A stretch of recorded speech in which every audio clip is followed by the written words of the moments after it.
Europe 1, 7h25, Thomas Soto.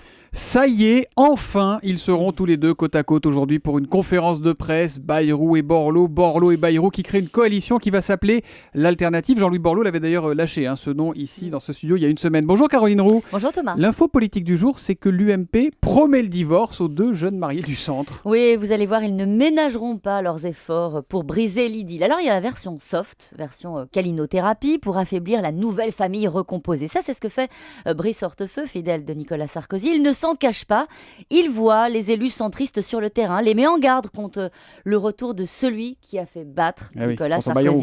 Exactement. Au passage, il leur offre même un ticket retour pour l'UMP. Et puis il y a la méthode. Charge à l'arme lourde. Là, ce sont les proches de Jean-François Copé qui sont à la manœuvre. Les éléments de langage sont prêts. Épargner Jean-Louis Borloo et cibler François Bayrou. Ça, c'est ce que vous allez entendre dans les prochains jours. Le patron du Modem sera toujours ramené à sa sérénade à Royal et à Hollande.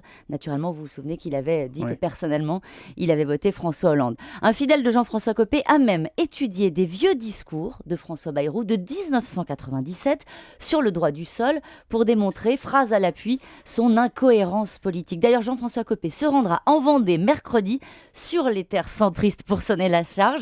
Alors ça, vous avez compris, c'est la version feu sur l'alternative avec un trait d'humour qui est déjà dans les cartons. Donc je vais vous le livrer si vous me donner l'autorisation, Thomas. Le propre du courant alternatif, c'est que ça ne marche qu'une fois sur deux. Voilà, ça, c'est ce qu'on apprend en cours de physique. Ça, c'est vrai, ça marche une fois sur deux. En tout cas, ce qui est génial, c'est que vous nous donnez absolument tous les arguments qu'on va entendre dans la bouche de Copé et de ses camarades. Ils sont affûtés, en tout cas.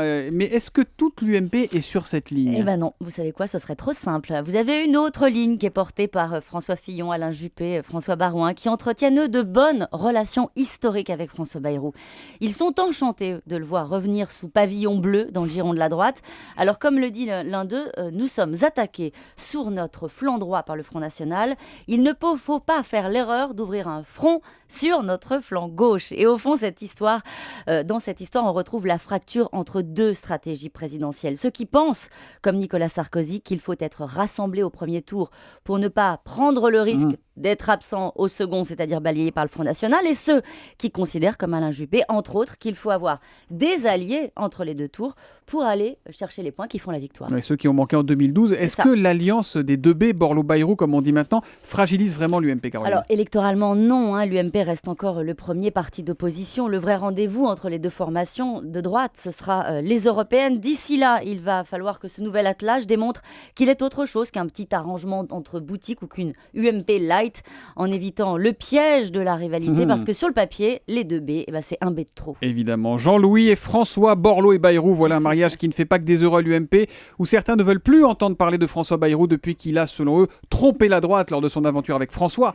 Hollande cette fois. L'info politique de Caroline revient demain matin sur Europe 1. À demain, Caroline.